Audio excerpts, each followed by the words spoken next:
Muy buenos días. Vamos a dar inicio a nuestra clase sobre obesidad en nuestro eje temático. Sí, es importante que valoremos como uno de los temas, sí, arduos de hoy, sí, como tema importante, haciendo uso de qué es la obesidad, cómo se clasifica, cuál es el diagnóstico y la relación que tiene con algunas patologías, el tratamiento dietoterápico y lo que se basa el rol de enfermería. Podemos hacer la gran diferencia y que muchas veces la hemos escuchado a esto de cuando hablamos de sobrepeso y obesidad, si realmente son dos términos que se familiarizan pero no son iguales. El problema de la obesidad crece notablemente y se transforma en uno de los desafíos de la medicina, ¿sí? Hay muchos factores desencadenantes que conllevan a esta obesidad, primero el sobrepeso y luego la obesidad, perdón, que es importante que nosotros valoremos y que nosotros de alguna forma utilicemos como herramienta esto de la prevención, de la promoción, el fomento a evitar la obesidad. La obesidad ha dejado de ser una condición estética para convertirse en un riesgo para la salud, ¿sí? La obesidad tiene factores también que desencadenan y factores que conllevan como factor desencadenante de una hipertensión y otra. La obesidad a nivel de la Organización Mundial de la Salud se la considera como un problema de salud pública. Es un factor de riesgo, nosotros hablábamos de las enfermedades crónicas no transmisibles, este es un factor de riesgo. Matan a más de 36 millones de personas cada año, se estima, ¿sí? Según datos de la Organización Mundial de la Salud. De acuerdo a la Organización Mundial de la Salud, cerca de 1.000 millones de adultos tienen sobrepeso y más de 300 millones son obesos. Por eso es importante la valoración. A su vez, cada año muere por lo menos 2.600.000 personas a consecuencia del sobrepeso o la obesidad. Y no dejar de lado que en el mundo hay más de 42 millones de menores, ¿sí?, de 5 años que hoy padecen sobrepeso, ¿sí? La población vigente, la observación que se hace es en los niños, ¿sí?, en menores de 5 años. La FIC Argentina, sí, la de Federación Internacional en los Cuidados, ahora vamos a ir hablando un poquito más adelante de estas organizaciones, y la UNICEF, realizaron una investigación. Para mí fue importante ponerle estos datos, ¿sí? Las brechas sociales de la epidemia de la obesidad en niños y niñas y adolescentes de Argentina, realizaron lo que es un diagnóstico de situación. ¿Con el objetivo de qué? Con el objetivo de evaluar la tendencia del sobrepeso y la obesidad comparado con las encuestas mundial de la salud escolar del año 2007 con la del año 2012. O sea, lo que hicieron es comparar dos encuestas realizadas del 2007 con el 2012. El estudio contiene además un análisis de datos completos, ¿sí?, a fin de evaluar esto: si lo social afectaba sobre el sobrepeso y la obesidad. Estos datos fueron publicados en mayo del 2019. ¿Cuáles fueron los datos principales? Sí, que los adolescentes de nivel socioeconómico más bajo tienen un 31% más de probabilidades de sobrepeso respecto a los adolescentes del nivel socioeconómico más alto. Fíjense lo importante que es. Los varones tienen casi el doble de sobrepeso de las mujeres. El 50% de la población adolescente es sedentaria, y esto tiene mucho que ver el uso de las computadoras, sí, que hay menos, la población joven menos deporte realiza. Este porcentaje es significativamente mayor en las mujeres, que se da de 52,8%, que entre los hombres de 46,9%. Puse los valores más que me llamaron la atención en esta encuesta realizada, que decía que 7 de cada 10 adolescentes probaron alcohol y o tabaco antes de los 7 años. Fíjense los factores de riesgo. Los adolescentes con sobrepeso presentan un 25% más de probabilidad de fumar y un 26% de probabilidad de consumir alcohol, ¿sí? La tendencia, ¿sí? El probar. Los adolescentes con sobrepeso presentan un 21% más de probabilidad de sufrir intimidaciones, como es el bullying, que esta tendencia está más marcada en las mujeres desde lo estético, ¿verdad? Y también en el hombre, ¿sí? El sobrepeso en adolescentes aumentó de 17,9% a 27,8%, tanto entre el 2007 y 2012. Estos resultados y el aumento se identificaron en la prevalencia de sobrepeso y obesidad a lo largo de los años, que mostró un crecimiento del problema en estas variables mencionadas.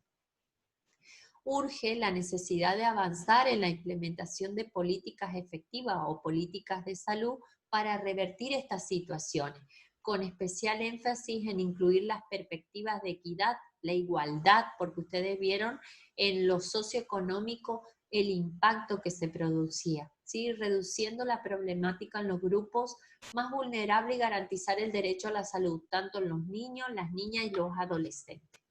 Y acá vamos a hacer mención a todo este estudio realizado y esta comparación y lo que va en aumento los valores y las variables sostenidas. Vamos a entrar en nuestro tema sobre sobrepeso y obesidad. El sobrepeso y la obesidad se definen como una acumulación anormal o excesiva de grasa que puede ser perjudicial para la salud, ¿sí? Se define como sobrepeso al aumento del peso corporal en relación a la talla. Es importante que nosotros valoremos los percentilos, tengamos en cuenta los índices de masa corporal, vamos a ir detallando en nuestra clase para definir qué es un sobrepeso. Cuando hablamos de obesidad, es el aumento excesivo de grasa corporal, ¿sí? Fíjense la gran diferencia que hay. Cuando hablamos de sobrepeso, aumento del peso corporal. Cuando hablamos de obesidad, es el aumento excesivo de la grasa corporal. No es lo mismo hablar de sobrepeso que de obesidad. Entonces, ¿qué es el sobrepeso? Es el aumento del peso corporal por consumo de calorías. Aumentar lo que es la talla más de lo que debería ser ideal para el cuerpo, ¿sí? ¿Cuáles van a ser las manifestaciones clínicas del sobrepeso? Entre algunas, aumento de la grasa y el peso en el cuerpo, dificultad para respirar, fatiga, debilidad y otros, ¿sí? Yo mencioné estos que son los más frecuentes. Ahora entrando en el tema de la obesidad, la palabra obeso proviene del latín, que significa corpulento, gordo o regordote, ¿sí?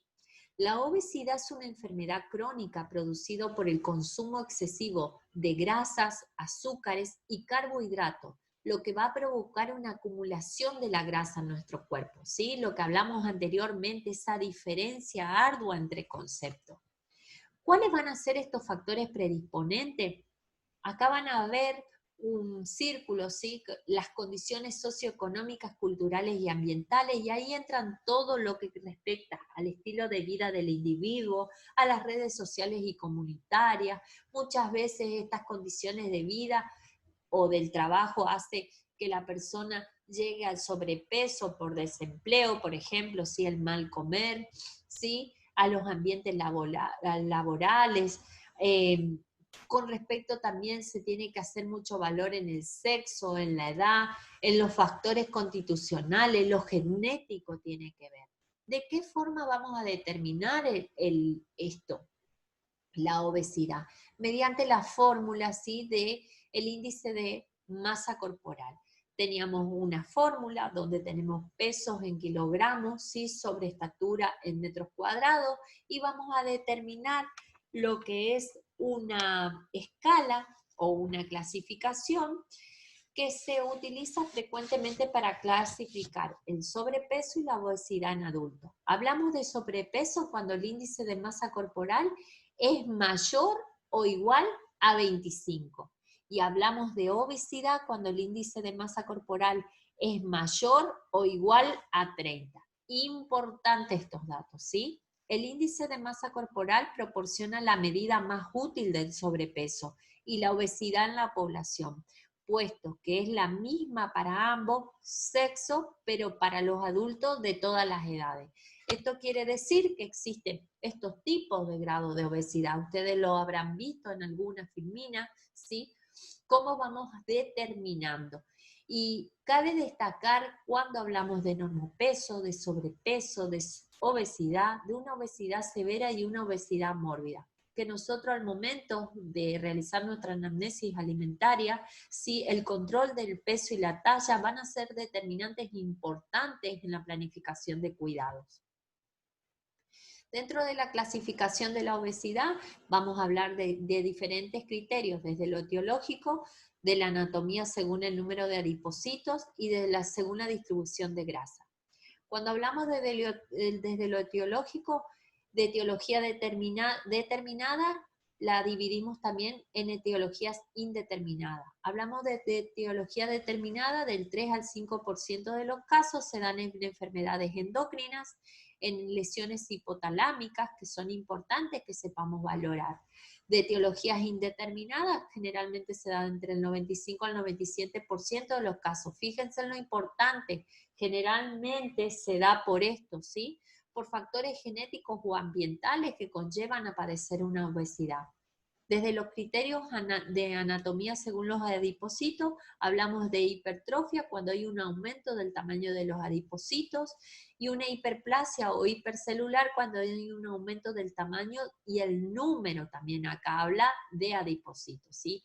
Hipertrofia aumenta el tamaño, hiperplasia aumenta el tamaño y el número de adipocitos. Según la distribución de grasa, puede ser difusa o armónica, y localizada, ahí hablamos de lo que respecta a la grasa localizada a nivel abdominal, androide o superior, que es el predominio del tejido adiposo en la mitad superior del cuerpo y cintura, femoroglútea, ginoide o inferior, que hablamos del predominio del tejido adiposo en la mitad inferior del cuerpo, ¿sí? Generalmente ahora vamos a ir viendo las localizaciones. A esto hablamos anteriormente, que vamos a clasificarla en dos. La obesidad central, que se localiza la grasa en el tronco y predispone a sufrir complicaciones metabólicas, especialmente uno sería la diabetes tipo 2. Y la obesidad periférica, que se acumula el depósito de grasa de cintura para abajo y produce problemas, generalmente sobrecargan las articulaciones, ¿sí? Van a ver la obesidad androide de la parte superior hacia arriba y la obesidad ginoide de la parte inferior para abajo, ¿sí? Que tiene forma de pera, y en la anterior que tiene forma de manzana. Se clasifican dentro de las categorías de obesidad, existen 3 subgrupos o clasificaciones: la obesidad grado 1, que van a ser determinado por un índice de masa corporal mayor a 30.0 a 34.9, obesidad grado 2, el índice de masa muscular mayor a 35.0, 39.9, obesidad grado 3 o mórbida cuando hablamos de un índice de masa corporal mayor o igual a 40. También se consideran signos de obesidad en perímetro, ¿sí? Abdominales aumentados, los tipos de medidas que utilizamos, ¿sí? Cuando hablamos, que utilizamos, las mediciones de contorno, ¿sí? Al momento de realizar nuestra valoración. Hablamos de obesidad abdominal y central, en las mujeres se determina mayor a 80 centímetros y en los hombres a 90 centímetros. Es importante que tengamos una medición de contorno, ¿sí? Siempre teniendo y focalizando los lugares. Esto hablamos anteriormente que utilizamos. El mejor conocimiento de la biología del tejido adiposo ha mostrado que la obesidad central, que generalmente se da en el hombre, o tipo manzana, tiene una vinculación con las enfermedades cardiovasculares. Fíjense qué importante, van a ver acá en la filmina las telangiectasias que se presenta a nivel abdominal, ¿sí? Que es como unas arañitas que se da por vasoconstricción. El consumo y el gasto energético, cuando hablamos de ingreso energético y gasto energético, vamos a determinar lo que es el balance energético, ¿sí? Esto va a determinar a la ganancia de grasa y peso corporal, sobrellevando a esto al sobrepeso y a la obesidad. Cuando hablamos de ingreso energético, cuando hablamos de lo excesivo, donde hay una sobrealimentación. Cuando hablamos de gasto energético, cuando es reducido, hay un mayor sedentarismo, ¿sí? Esto más o menos conlleva el sobrepeso. El éxito de un tratamiento no debe medirse con una balanza, se debe medir desde otros factores, desde otros pilares de cuidado. Nos sirve para tener un estilo de vida saludable, siempre y cuando sepamos llevar a cabo una dieta balanceada, sin pasarnos por querer bajar más de peso y hay que mantener el peso ideal. Para eso nos sirve una buena dieta, ¿sí? Nos va a servir como un estilo de vida saludable. ¿Por qué es importante comer el plato, un buen plato, ¿sí? Porque vamos a llevar una sana alimentación a nuestro organismo, una dieta balanceada, equilibrada, ¿sí? Sin que nos pese tanto y sin que lo notemos. Es importante que hagamos y destaquemos. Hacemos una dieta, la dieta sabemos que dura 24 horas porque hay varios cambios que producimos nosotros, que tiene que tener estos rangos de ser balanceada, equilibrada, ¿sí? Que sea una dieta gustosa. Y dentro de los pilares de tratamiento, cuando hablamos de la obesidad, si continuamos contando calorías, probablemente la obesidad seguirá aumentando su prevalencia y los tratamientos para su resolución seguirán siendo pocos exitosos como lo son en la actualidad, ¿sí? Es importante que no nos detengamos en la caloría, nos tenemos de detener en esto, en estos factores predisponentes, en esta biodisponibilidad y también en lo que nuestro paciente requiere. Todos estos pilares se producieron estos cambios en el paradigma del diseño de los planes alimentarios. Antes se adosaba solamente a las kilocalorías. Hoy están los modelos basados en la educación nutricional y en un esquema de alimentación práctico, la adecuación de la actividad física, el cambio en el estilo de vida, que son efectivos, sostenibles, coherentes y que fomentan a la libertad también del paciente al momento de elegir sus alimentos, ¿sí? Estos tratamientos que no sean cerrados, donde nosotros tengamos el contexto y la comunicación con el paciente, qué es lo que le gusta, qué es lo que tolera, ¿sí? Valorar diferentes alteraciones, donde el paciente muchas veces y momentáneamente ingresan alimentos que no son para su consumo. Los requisitos de una dieta hipocalórica es ideal, sí es importante. Es importante qué es lo que él necesita, personalizar esa dieta, valorar al momento de cuando se personaliza, hay que valorar qué tipo de dieta está recibiendo, que sea nutricionalmente equilibrada.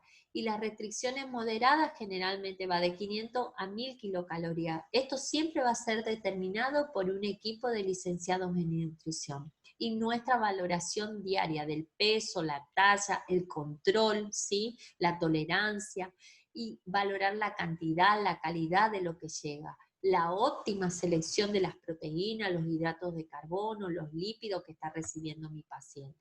Y ahí hablamos en forma general a esto de las proteínas de 18 a 22% es lo que debe recibir mi paciente, los hidratos de carbono van a ver desde el 48 al 52% y los lípidos de 28 a 30%.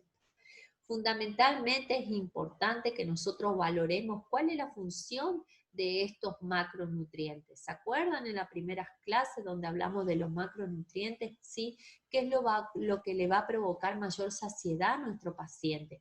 ¿Qué es lo que nosotros debemos cuidar al momento de valorar el ingreso de estos aportes? ¿Y hasta dónde debemos restringir? ¿Y qué es lo que nosotros podemos sumar como complemento a esto que necesita mi paciente? Van a ver acá en esta filmina donde se puede valorar bien cómo puede ser una distribución del alimento, ¿sí? ¿Cuál es lo recomendado? ¿Qué es lo que debo limitar? ¿Por qué debo evitar? ¿Sí? ¿Cuáles son los tiempos de que el paciente puede incorporar? ¿Sí? Hay un ejemplo arduo en las verduras que se incorporan todas de diferentes formas, cocinadas, crudas, ¿sí? Elaboradas. Y van a ver que en algunas cosas, como por ejemplo en los dulces, es recomendado los edulcorantes artificiales, las mermeladas sin azúcar, las compotas naturales u otras, y también enseñarle a nuestro paciente qué es, cómo lo puede preparar, cómo lo puede llevar a la mesa, cómo lo puede intercalar, cómo lo puede cocinar, los tiempos de cocción que son importantes a la hora de la preparación. Cuando, así como hay cuestiones de la dieta que son importantes, hay contraindicaciones dietarias, ¿sí? O mala praxis en el tratamiento de la obesidad, porque muchas veces no se valora al paciente desde diferentes ángulos. Primero, la indicación de planes alimentarios con un aporte menor a las 500 kilocalorías por día. Fíjense que hablábamos de 500 a 1000 kilocalorías. Va a depender de cada paciente, de la edad, del sexo, de la contextura, etc. Del grado de obesidad. Modelos de alimentación que fomenten la pérdida de masa grasa, dietas que contribuyan con descenso de peso brusco y agresivo, pérdida de peso mayor a 1,5 kilos por semana, que va a agravar a estos cuadros de estas alteraciones que pueden acarrearse a consecuencia de una alteración hepática, ¿sí? Que promuevan a la litiasis biliar. Ojo en ese cuidado, hay que valorar bien, no solamente hacer hincapié en el peso, sino valorar al todo del paciente. Prescripciones de planes de alimentación sin una base en educación nutricional que a largo plazo se asocien con reganancias de peso, ¿sí? Esas dietas donde muchas veces las dietas líquidas, ¿sí? Pero los nutrientes son necesarios para el organismo, los nutrientes, las proteínas, los hidratos de carbono, en su medida son necesarios, por eso es importante el equilibrio en ambos. La mala praxis en el tratamiento de la obesidad hace que muchas veces fracasen los tratamientos. Yo como enfermero, entre otras cosas, mi valoración va desde el momento que se debe observar. Primero, el estado general, que siempre recalco eso. El estado de nutrición de mi paciente, cómo llega mi paciente, ¿sí? La hiperpigmentación y la hipertrofia de la piel, del cuello y los pliegues, generalmente se da esto, la coloración negruzca en los cuellos, ¿sí? Que es la acantosis nígrica, que es uno de los signos y síntomas, ¿sí? De la insulina, ¿sí? La acumulación de insulina.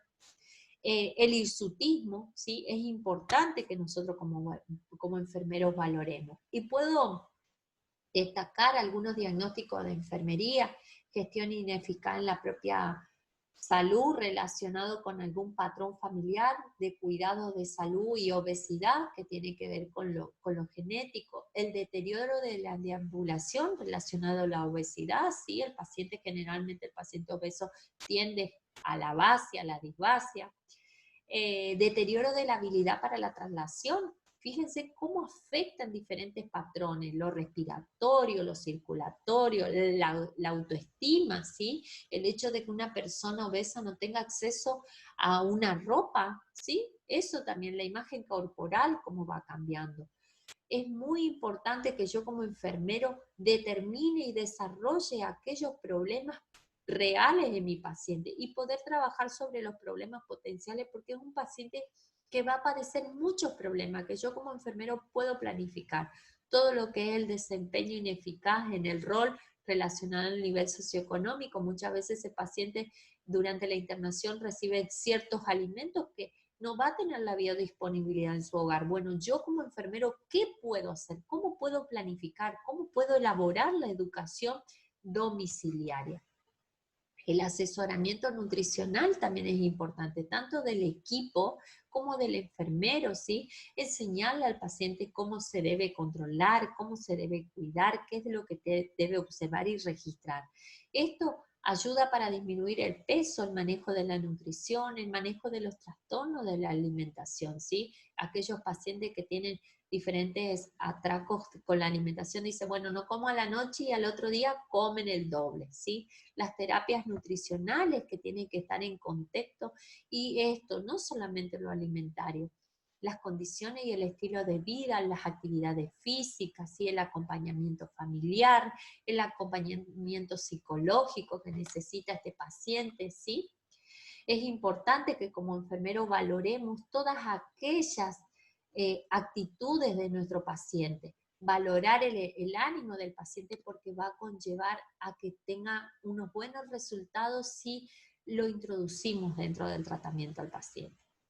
Como bibliografía, adjunto acá unos documentos relacionados, ¿sí? A lo que es a las epidemias. Hay muchos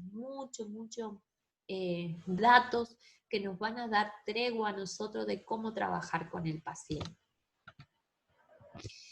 Y para cerrar nuestra clase, no hay cambio de peso sin cambios de hábitos, ¿sí? Podemos realizar millones de cambios de hábitos, desde esto, desde cuidar cómo llega mi alimento, de cómo lavar mi alimento, de cómo cortar, de cómo ofrecer, ¿sí? De cómo sentar al paciente, realizar la digestión, la actividad física, un buen reposo y sueño, ¿sí? Generar nuevas células, ¿sí? Y sobre todo siempre involucrar al paciente, que el paciente sea el partícipe exclusivo en su tratamiento. Les dejo un saludo a todos, que tengan una buena jornada. Nos vemos en la próxima clase.